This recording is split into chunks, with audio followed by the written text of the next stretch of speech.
আসসালামু আলাইকুম। আমি মোহাম্মদ ইউসুফ হোসেন কালিহাতী থেকে আসছি। কালিহাতী উপজেলার কালিহাতী পৌরসভার 2 নম্বর শালিঙ্গা গ্রাম আমার বাসা।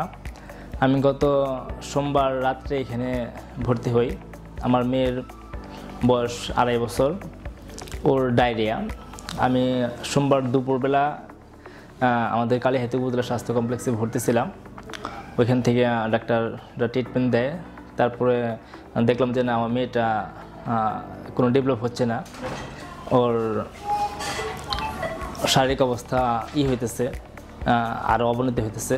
তারপর আমি এখানে নিয়ে আসার পর রাত্রি 10টার দিকে এখানে ভর্তি করি। তো এখান থেকে তারপরে ডাক্তাররা ট্রিটমেন্ট শুরু করে।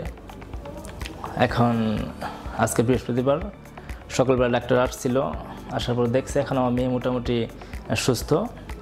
আর কয়েকদিন বাসায় নিয়ে ঠিকভাবে যত্ন নিলে, খাওয়া দাওয়া করালে ও ঠিক হয়ে যাবে। আজকে আমরা চলে যাচ্ছি। তো এখানে যারা ডক্টর ছিলেন তারা খুব ভালো মনিটরিং করছে, আসছে, দেখাশোনা করছে। সিস্টাররাও খুব ভালো, যারা ক্লিনার তারাও সবসময় ডাকলেই কাছে আসছে, কাজ করে দিচ্ছে। এখানে চিকিৎসার মান খুব ভালো। ধন্যবাদ সবাইকে।